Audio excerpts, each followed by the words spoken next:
everyone, and welcome to the Immigration Insights podcast. My name is Kate Kalmykov.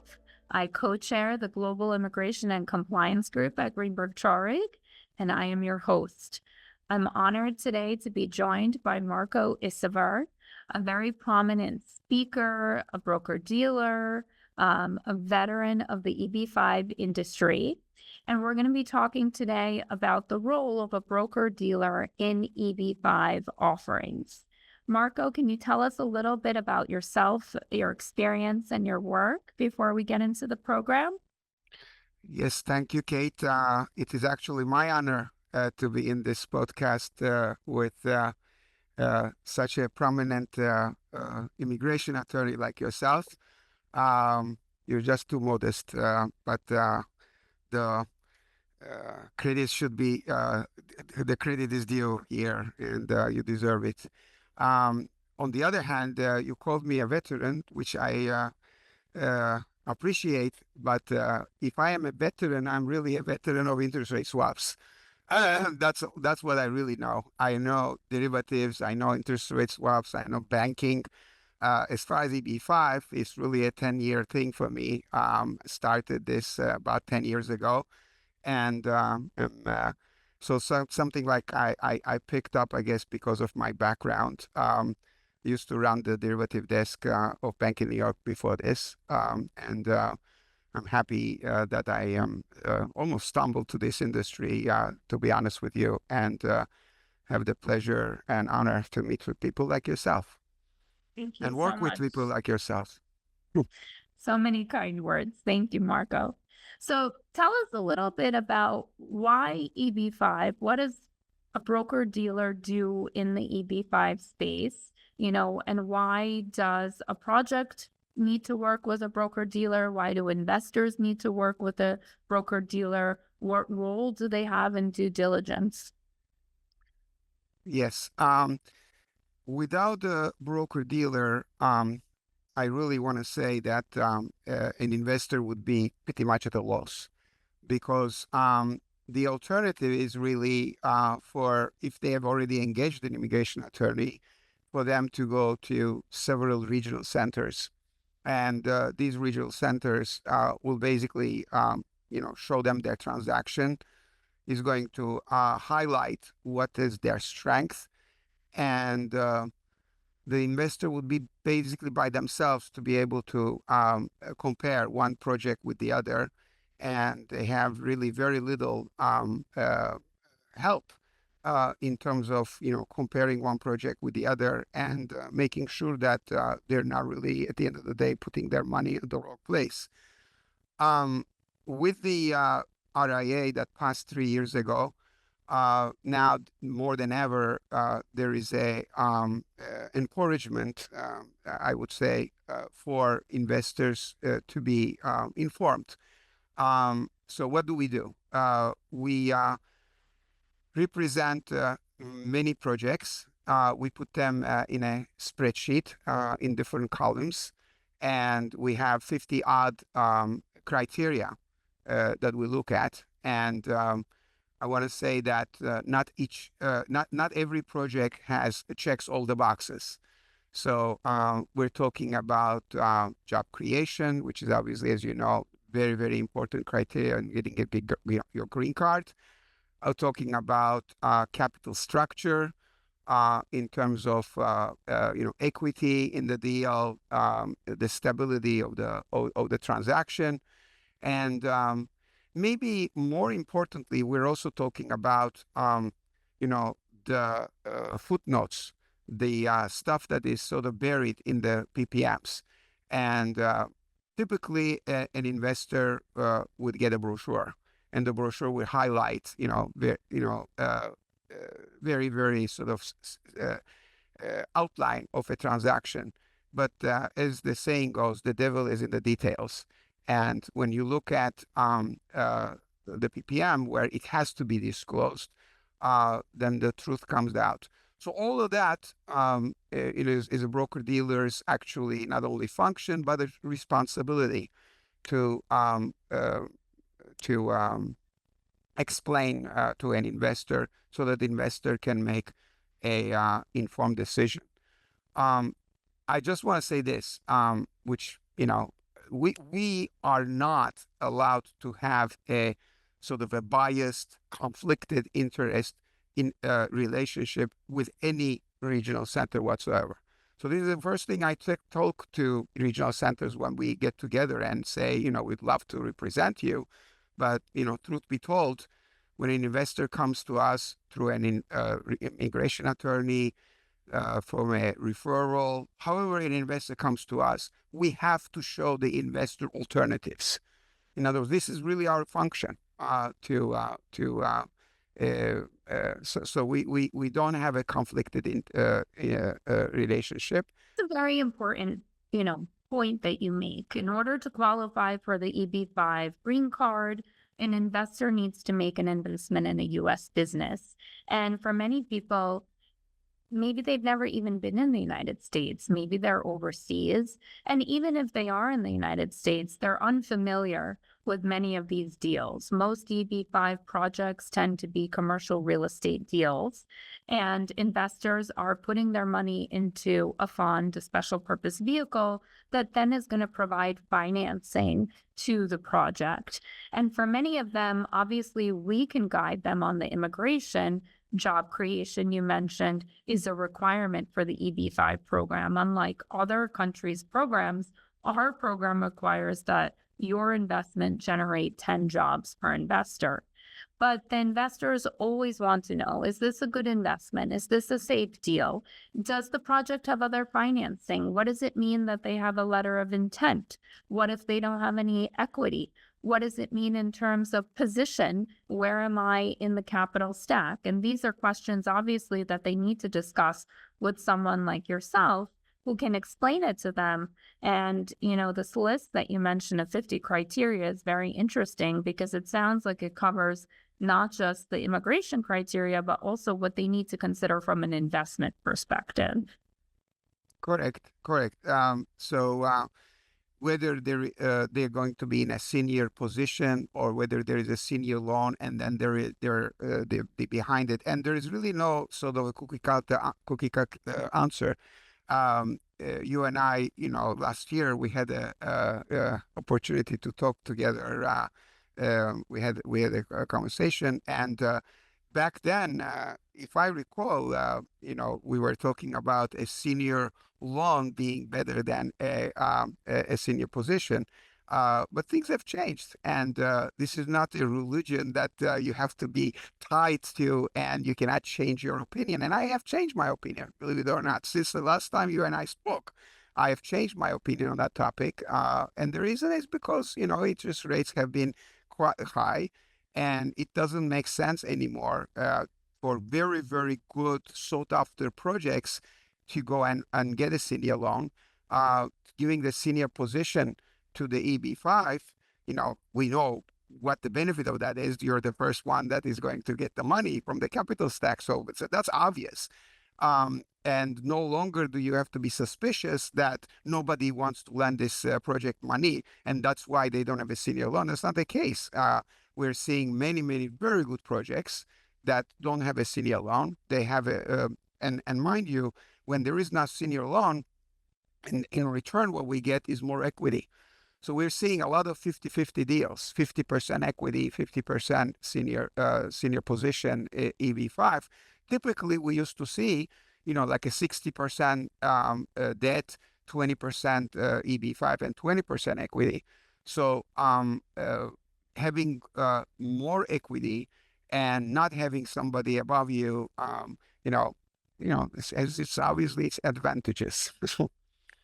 Well, and the market is certainly dynamic. I appreciate you saying you've changed your mind on things. Of course, in immigration, we're constantly changing things because the government is changing things and changing their requirements.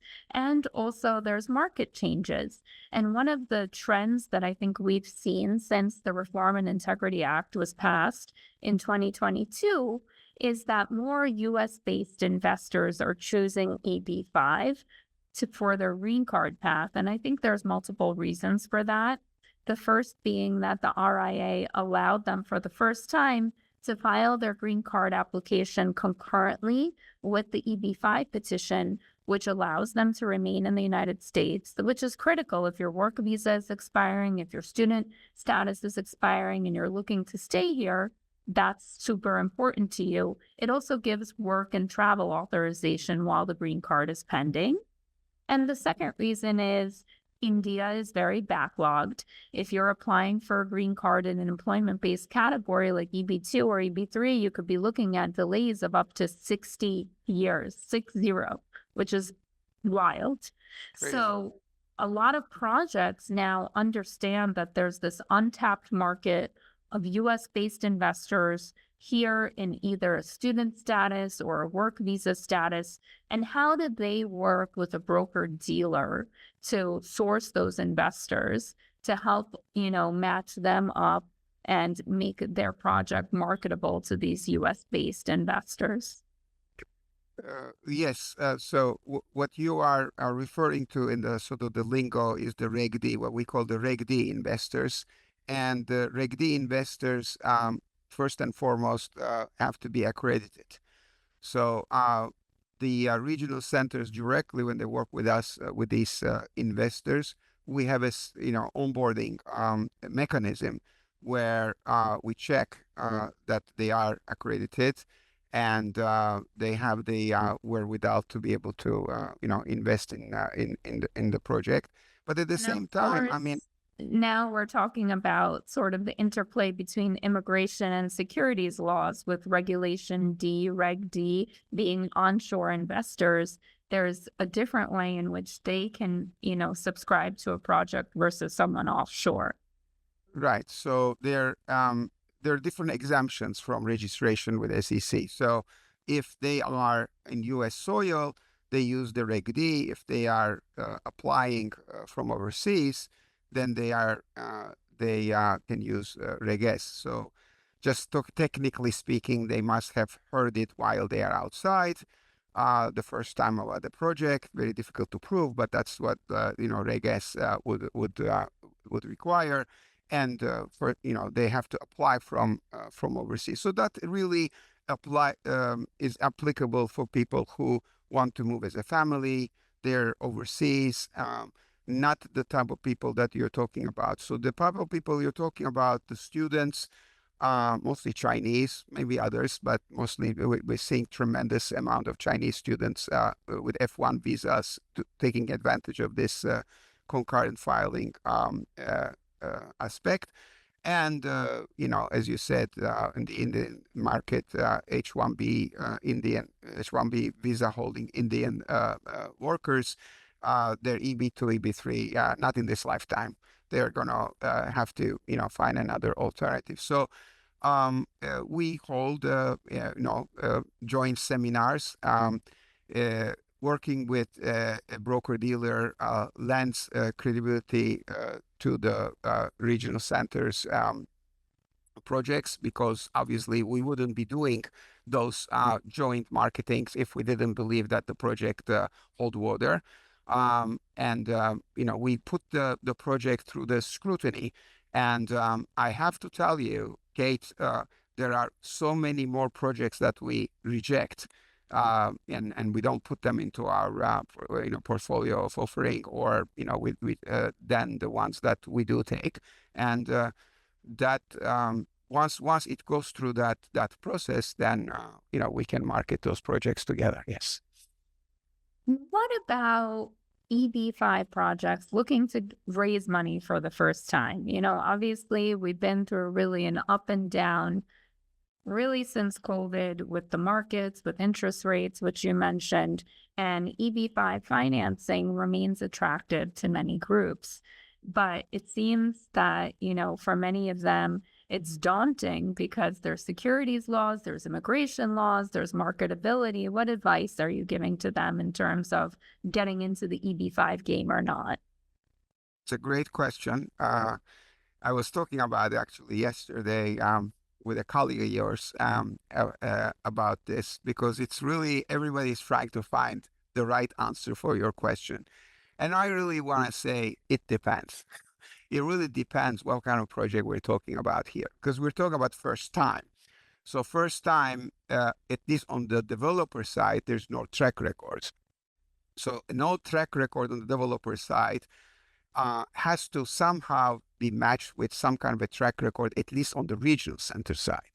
So if the project is large enough, if the project is attractive enough to one of the, more well-known regional centers, then my advice would be to take that project to them.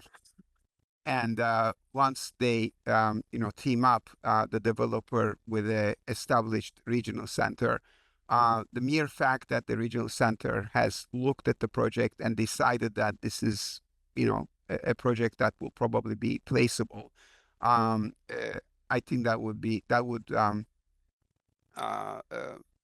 end up as a successful offering. If that's not the case, and usually that's not the case because of the size of the project. So if the size is too small, let's say they're looking for 10 investors, the job creation doesn't justify, there are no jobs to justify for teaming up with a, regional center. Then they have to rent a regional center. And even just the costs of putting together the EB-5 offering for 10 investors probably doesn't make sense for a project, because you have to pay an immigration attorney, securities attorney, economist, business plan writer, and you, of course. So that comes out pricey. Right.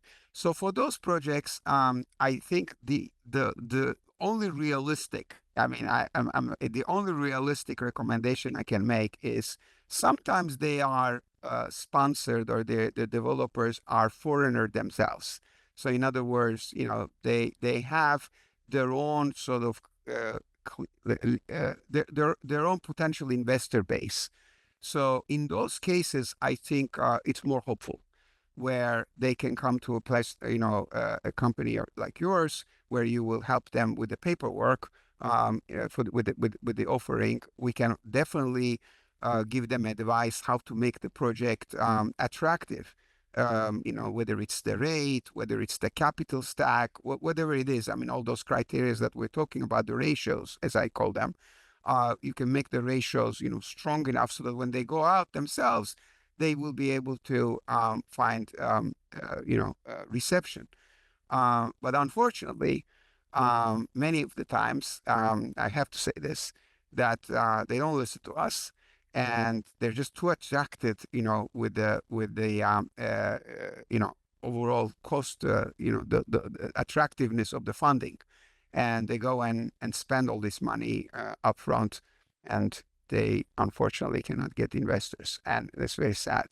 By teaming up with the right professionals, whether, as you said, in the business plan writing, immigration attorney, security attorney, broker dealer, the offering will be fine. We will be able to put it together within a reasonable cost. The question always is the question mark whether it's going to be placeable. And as I said, just to summarize, if it's a big enough project that is attractive to established regional center, definitely I recommend them to take it there, at least for the first couple of projects. This way they will be able to get introduced to the marketplace. And then, but if not, then by all means they can, there is a concept of renting, regional center. They can rent a regional center and, try to find the investors themselves. What we say to them is that, we will take the project, we will do the due diligence on the project, we will give them every advice possible, but I'm telling you here, full disclosure, that we're not going to be delivering them 10, 15 investors. We wouldn't do that with a, bulge bracket, like a big project anyways. As I said in the very beginning, we have an obligation as a FINRA, SEC, by the way, state of Connecticut, because we're registered in state of Connecticut, and now USCIS, like 4 government authorities. We are monitored by all of these, so we have an obligation to show investors many deals. But what we can do with the first time developers is to guide them at the right path, so that they don't end up spending, as you said, like lots of money and not get anywhere. And what about investors? We touched at this on the beginning. You have the list and you guide them, and now they're really trying to make a choice. What are you really focusing on at this point? And, what kind of questions are they typically asking? I'm assuming it's with exit strategy and fund return. Those are, especially since the price increase, very important for people. It's a misconception that a lot of super high net worth people do the EB-5 program. A lot of people have saved money. A lot of people are even taking loans to do the EB-5 program. And the primary motivation is always relocate the family. So for the most part, the children can study and work in the US. So, obviously fund return, from what I hear, is a big concern for them. But what about you when you're working with investors? Great question. So the very, very first question, depending on where they are coming from, if they are really afraid of, retrogression sort of coming in, very, very, very, very, very soon is it rural? Is it not? Is it rural? Is it an urban TAA? Is it infrastructure? Does it have the set asides with it?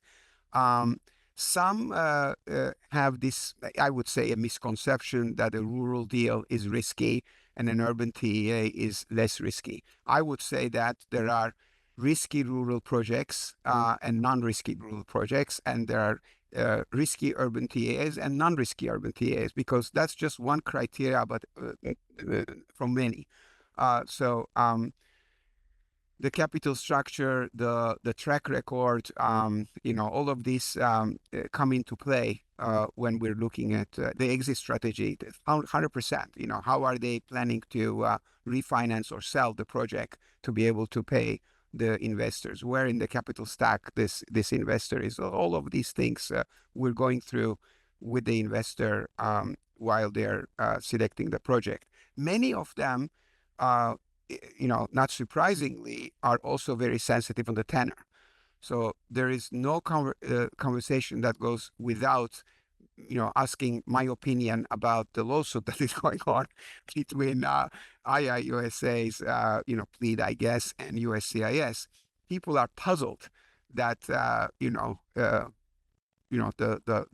way that is going on, and I just basically say it's like on my it's above my pay grade to decide what's going to happen, but for the most part, I think whichever way it ends up, it will probably be almost a non-event, because most of the projects, good projects at least, their tenors are within 5 years. I mean, there are some like 3+ ones and 4+ ones and all that. But I mean, I think at the end of the day, people are going to realize that this whole thing, in an event. But I think one thing good that came out of it is that the old way of looking at things, it's hopefully is not going to be the case anymore, especially if with where you needed to wait for tremendous adjudication delays, and so once that goes away, whether it is going to be 2 years of usage of the capital by the developer of 5, I think what the dictating part will be the actual PPM tenor and extensions. And of course, this whole confusion stems from the fact that we had a statute passed in March of 2022, and to date, we haven't had any regulations promulgated. And typically, the agency would promulgate regulations within a year. They try to do this by issuing non-binding policy guidance, and so this is why we have this litigation ongoing now.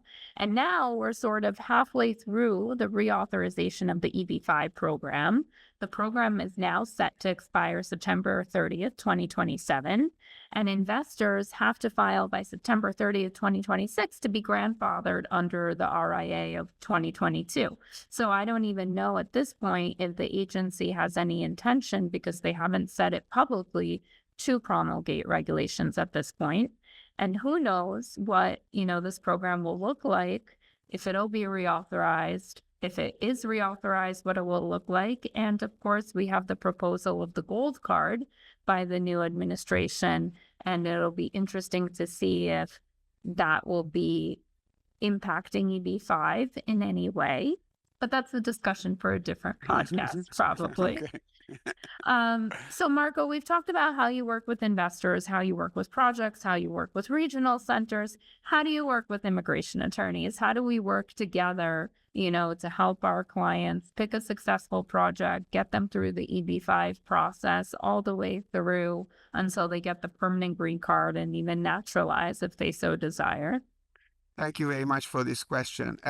In fact, I will put a plug into one of my articles that I wrote that actually got published by IIUSA, where I was basically claiming that immigration attorneys would be doing a disservice to their clients if they are afraid of EB-5 and therefore never bring that up.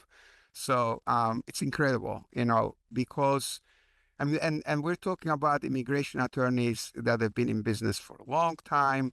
They can do an E2 or an L1 or an O1, all of that stuff in their sleep. Just because there is a, investment component on the EB-5, they're just afraid. The way we work together is by each person's, I like to call it, stay in their lane. The immigration attorney's job, at least the way I see it, is to make sure that the investor's source of funds is really, old master, so to speak. And, I can't emphasize how important that is. Because at the end of the day, when you invest in a project, I would say 99.999% of the time, if you're going to get an RFE or a denial, it's going to be either because of so funds or project had some, some problem. The only other one, it would be fraud, I guess, that they found something in your background, which for the most part, the type of people that we're dealing with is not going to be the case. So, so while that's happening, the source of funds, our job is, as I said before, to guide the investor. So immigration attorneys, one thing they shouldn't be doing is taking the investor and sending them to 2, 3, 4 regional centers and leaving them alone there, trying to for the investor to be able to make a decision. Unfortunately, that also happens where a regional attorney will send them to 3 regional centers they work with, and they say pick one of them and come back, and and that is sort of almost implied in there is there's some investment advice going on, because why these 3 and not the other 9, or these 3 and not the other 10, or whatever it is. So when they come to us, as I said, we're not conflicted.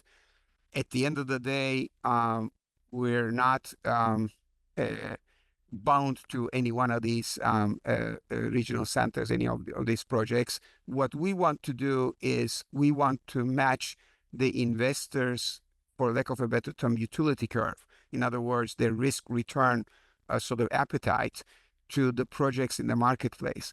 I am happy to say that we represent most of the project. We don't represent everything, but we represent most of the projects that are worth investing in the marketplace. So they get a very nice cross section of rural, urban, TEA, type of projects, and we guide them.